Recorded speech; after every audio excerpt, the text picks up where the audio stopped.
Ndabasuje mbaha ikaze mwese mukomeje gukurikira amakuru n'ibiganiro tubagezaho kuri uyu muyoboro. Twizere ko mumeze neza kandi mwamaze gukora subscribe kugira ngo amakuru yacu ajye bageraho neza cyane.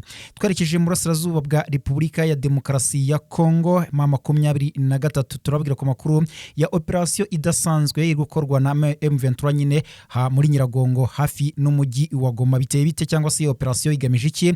Byaba ari imirwano se ihanganishije M23 n'ubundi nihuriro bahanganye cyangwa se bite na makunze kukubwira imvano yayo nuko ibintu byifashe. Turagaruka rero ku mirwano ikomeye cyane ikomeje kubera muri Uvira, mujyi wa Uvira ndetse mu nkengero zaho. Marozi yuko kumva ku munsi w'ejo twabwiraga iby'imirwano iri kubera ahitwa za Kabunambo, ahitwa za Sange, ahitwa za Ruvungi, ahitwa ahantu hatandukanye mu nkengero z'umujyi wa Uvira, kandi tubabwira yuko M23 igeze mu marembo y'uyu mujyi. Benshi bakavuga ko M23 yaba ishaka kwisubiza uyu mujyi. Rero hari icyahindutse kuri iyi mirwano, ndetse abasirikare benshi bo ku ruhande rwa leta ya Kongo FARDC ndetse cyane cyane na Wazalendo turababwira ibyababayeho, dore ko imirwano iheruka kugwamo n'umujenerali Otoporo Karame cyangwa se abajenerali bo muri Wazalendo abandi baba barabyigize. Bite rero hari amakorero yahindutse kubyerekeranye n'iyi mirwano. Hanyuma turagaruka kubirebana n'ibiganiro bya M23 AFC M23 n'umunyamabanga wungirije wa ONU Burinore Marikusi baganiriye mu mujyi wa Goma. Niki basabye M23 ese irabyubahiriza? Biragenda gute kugeza ubu ngubu? Ubundi ibi biganiro byari bigamije iki? Ni ibiganiro byabaye ku munsi w'ejo, dore ko uyu mugabo yari ategerejwe n'ubundi biravuzwe yuko azagera igoma ku itariki 16, ariko ejo yahise ahagera. Turagaruka ku ntambara iri kubera mu burasirazuba bwo hagati ya Israel ifatanyije na Leta Zunze Ubumwe za Amerika. Maruzi ko nyine bafatanyije guhangana na Iran. Imirwano, intambara irakomeje kandi irakomeye cyane. Noneho hari gukoreshwa intwaro zitigeze zikoreshwa na rimwe muri iyi ntambara cyangwa se no mateka y'izindi ntambara zagiye zibaho hirya no hino ku isi. Kugeza ubu rero icyo twabwira cyo nuko Iran yakoze igikorwa gikomeye cyane nyuma y'urupfu rw'umuyobozi wabo. Uyu muyobozi rero akaba ari umuyobozi mu by'umutekano hariya muri Iran. Hanyuma kugeza ubu kandi Iran yamaze no kwemeza amakuru. Se biteye bite? Reka tukubwire rero ibyo Iran yatangaje mu kanya gatoya, ariko duhereye hano mu burasirazuba bwa Kongo. Amakuru aravuga yuko umunyamabanga wungirije wa ONU Burinore Marikusi yahuye n'abayobozi ba AFC M23. Hanyuma rero bagirana ibiganiro bigiye bitandukanye. Mu biganiro bagiranye harimo mu bigendanye no gufasha abagizweho ingaruka mu mujyi wa Goma ndetse no mu nkengero zaho mu bihe byashize, ubwo haberaga imirwano ikomeye cyane igasiga M23 ifashe umujyi wa Goma. Saho gusa rero n'ahandi hagiye hatandukanye hagiye habera intambara ihanganisha FARDC, igisirikare cya leta ya Kongo n'abagifasha amarozi nyine ko gifatanya na Wazalendo, kigafatanya na FDLR, kigafatanya n'abacanshuro b'abazungu. Mbere habanje kuza abawegina, ubu hari Blackwater ihagariwe n'uwitwa Prince. Hanyuma haza kuza na SADC, ingabo za Tanzania, iza Malawi, ndetse kugeza ubu ngubu biranavuga yuko hari n'ingabo za Angola ari nazo ziri kwigaragaza cyane mu gutanga amasomo ya gisirikare mu binrwano iri kubera muri Kivu y'Amajyepfo cyangwa se Sud Kivu, aho igisirikare cya leta gikomeje kugarizwa n'abarwanyi ba M23 bafatanyije na Twirwaneho. Kugeza ubu bakaba bakomeje kuhatakariza ubuzima ari benshi. Aho hose rero kugenda habera imirwano yagiye iba, ni nako yagiye igira ingaruka ku baturage b'abasivile. Uyu munyamabanga wungirije rero wa ONU Burinore Marikusi yahuye n'abayobozi ba AFC M23 bagirana ibiganiro by'uko inkunga zitangwa n'imiryango itabara imbabare cyangwa se ifasha abagizweho n'ingaruka biza n'intambara n'ibindi bitandukanye bajye bafashwa, ariko mu buryo bworoheje cyangwa se buboroheye nyine. Aha rero bakaba bagomba kuzajya batanga inkunga kuri abo baturage bagiye bagirwaho ingaruka n'intambara mu bice bigiye bitandukanye. Icyo rero uyu munyamabanga wa ONU wungirije Bruno yasabaga M23 ubwo yahuraga nabo hano igoma, dore ko ariho bahuriye, yabasabaga ko bagomba korohereza ngo bazajya baza gutanga ubufasha. Rero kugeza ubu amakuru yari yagiye atangazwa n'ibitangazamakuru bigiye bitandukanye mu gihe yarategerejwe uyu muyobozi, dore ko muri iyi minsi abenshi bavuga ko politike iri kugenda ihinduka ku byerekeranye n'iyi ntambara. Harabavugaga yuko M23 yaba iri busabwe ngo kurekura umujyi wa Goma, cyangwa se ngo bakagaruka ku gitero giherutse kugabwa igoma, dore ko ari igitero cyagabwe igoma kigambiriye guhitana abayobozi bakuru ba M23 barimo n'umugaba mukuru w'ingabo za M23 Generali Sultani Emmanuel Makenga, ndetse no na Colonel Nanga, umuyobozi mukuru n'ubundi muri M23 AFC M23 hakaba n'amakuru avugaga yuko bari bagambiriye no kwica Joseph Kabila wahoze ari perezida wa Repubulika ya Demokarasi ya Kongo, bakomeza kumukekaho gukorana na AFC M23 ndetse no kubatera inkunga. Aha rero icyo gitero cya drone ntabwo cyageze kuri uwo mugambi, ahubwo cyahitanye umuyobozi w'ishami rishinzwe abana rya UNICEF rya ONU nyine, aha akaba yitwa Karine. Uyu mufaransa kazi rero kuva yakicwa muri iki gitero, impaka zakomeje kuba ndende cyane mu bitangazamakuru bigiye bitandukanye ndetse n'amahanga, aho ndetse n'Ubufaransa bwaje gutangaza yuko bugiye gukora iperereza kugira ngo bimenye neza aho iki gitero cyaturutse. Hanyuma haza kubamo baza kuvuga yuko ngo M23 isabwa gukora nayo ngipereza kugira ngo hamenyekane cyateye iki gitero cyaba cyaraturutse. Ariko mbere na mbere aya makuru akijya hanze, leta ya Kongo yise itangaza ko yo igiye gukora iperereza ngo imenye icyateye ngo aho iki gitero cyaba cyaraturutse, mu gihe M23 yari yatangaje yuko iki gitero ari icya FARDC. N'ubu rero biracyari aho ngaho. Rero mu byo benshi bakekaga byahuza uyu muyobozi na AFC M23 harimo kuba baganira ku byerekeranye n'iki gitero, ariko intumbero cyangwa se intego nyamukuru y'ibi biganiro bagiranye ntabwo ari ibyo ngibyo, ahubwo n'ibigendanye n'ubufasha butangwa n'imiryango mpuzamahanga n'imiryango itandukanye itabara imbabare. Hanyuma rero kugeza ubu ibyo biganiro bikaba byarangiye, nubwo byari bimeze bityo, hafi muri Nyiragongo mw'ijoro ryakeye habereye operasiyo. Makuru atugeraho ningira ngo ni operasiyo yakozwe na AFC M23, wumve ko ari operasiyo idasanzwe. Mu minsi ishize muri biziko M23 yatangaje yuko yafashe aba FDLR cyangwa se yafashe abarwanira muri ari amashyamba, bihishe muri ari amashyamba, barimo Wazalendo, barimo FDLR hariya nyine muri parike ya Virunga. Aho bose bakaba bakomeza kugenda bagaba ibitero mu Goma, icyo twita udutero shuma.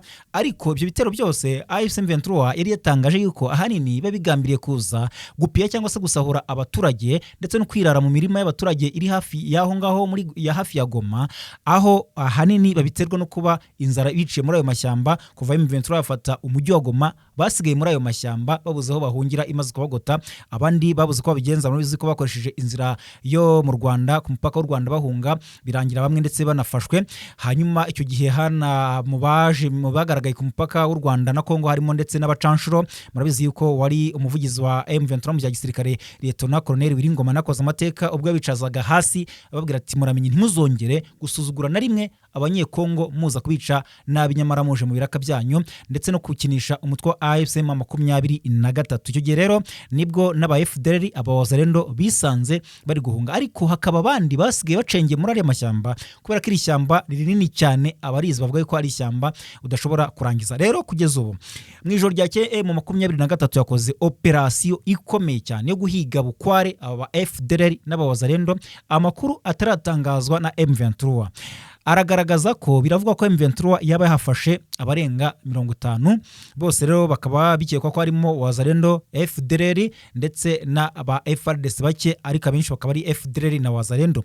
Nta makuru agaragaza yuko haba habaye imirwano hagati y'impande zombi, gusa ikiriho cyo nuko M23 ikomeje gukora operasiyo idasanzwe ahangaha muri Nyiragongo. Twihuta rero tumanuke muri Kivu y'Amajyepfo. Ejo nejo bundi hashize nta kindi cyavugwaga, murabizi ni imirwano ikomeye cyane hagati ya AFC M23 bafatanyije na Twirwaneho. Murabizi ko n'ubundi kuva M23 ugeze muri Kivu y'Amajyepfo akenshi yakunze gukorana na Twirwaneho, kuko cyane rwose ko bari no mu ihuriro rimwe nyine rya AFC Alliance Fleuve Congo. Aho rero bari bakomeje kugenda bafatanya cyane cyane bahangana n'ibitero bya FARDC bya drone. Murabizi ko FARDC yahinduye umuvuno muri iki gihe kabiri gukoresha cyane drone, ari nabwo iri kugenda inagambira kwica abayobozi bakuru muri AFC M23 ndetse na Twirwaneho, nubwo akenshi bitabakundira. Aha rero imirwano kuva ku munsi w'ejo bundi nejo hari kuvugwa imirwano, ninkubwira ngo imirwano ahitwa za Gakenke, Kabunambo, Sange, Runingo, Kiriba, aho hari kubera imirwano. Umve ko ari imirwano cyane aho mu mujyi wa Uvira ndetse hafi mu nkengero z'umujyi wa Uvira, bikavuga ko M23 yabiri mu marembo bugufi cyane no mujyi wa Uvira. Ejo twabwiraga ko M23 yakubise abasirikare ba FARDC n'abambari babo barimo Wazalendo, FDLR n'abarundi, barahunga bakwirwa imishwaro, abandi benshi barakomereka cyane ndetse abandi barapfa, kugeza ubwo hanapfuye mu General Otto Porkarame n'uwo muri Wazalendo. Ngira ngo mwabonye ifoto yakwirakwiye ku mbuga nkoranyambaga no mu bitangazamakuru bigiye bitandukanye, aho uyu mujenerali nubwo tutayibereka hano yakubiswe hasigara igihimba ndetse n'ibice byo hasi, umutwe we babura irengero ryawo. Bimvikane ko nyine yaguye mu masasu akomeye cyane iruhande rwa M23. Aha rero bamwe bakavuga bati iyi mirwano irakomeye cyane. Ubundi ni ukuvuga ngo iyi mirwano yavaga Sange igakomeza Runingo igakomeza Kiriba, aho hose ariko humvikana amasasu akomeye cyane, igakomeza Kabunambo, ariko ahitwa Kabunambo ni nkubwira ngo habereye imirwano kugeza rero n'ubu ngubu mu rukerera rw'uyu munsi. Amakuru agaragaza ko hari kumvikana amasasu menshi kandi ku bwinshi rwose, aho rero abasirikare biganjemo abarundi ngo bari gukoresha inzira iri kuri Lac Tanganyika cyangwa se ku kiyaga cya Tanganyika bahunga iwabo. Ngo buriya hariya nubwo je ntazi neza ngo haba ikiyaga cya Tanganyika, aho hakaba kandi ngo hari uburyo ki abarundi bashobora kuhambukira bagana iwabo, ariko hakanaturuka amaramforo aturuka ngo baza gushyigikira uruhande rwa FRDC. Aho rero ngo bavuga za Kabunambo bamanuka hagati nyine ya Kabunambo ndetse naho Tanganyika mo hagati na hagati, bashaka kugaba ibitero byinshi kuri M23, ariko batazi ko M23 yagiye yibera aho ngaho ibatega ambush cyangwa se igicu. Ngo baje kuza rero mu gihiriri kwa kundi kwabo, abazari no muri iyi minsi bari kugenda barwana ariko bakoresheje igihiriri, ndetse ari nayo mpamvu benshi bari kuvuga yuko bari gupfa ku bwinshi mu mirwano. Iyo urwana imirwano nk'iyi ngiyi kandi ukarwana n'umutwe wakwiteguye nka M23 izwiho kuba nyine ikoresha ubutasi cyane ku buryo kuyigaba igitero yabimenye, noneho ukayishoraho muri benshi, aho ngaho mupfa muri benshi cyane. Kandi kugenda noneho n'imirwano yo hasi cyangwa se nyine idakoresha amadrone, bizwi ko M23 bigoye ko wayishoraho ngo usubireyo amahoro.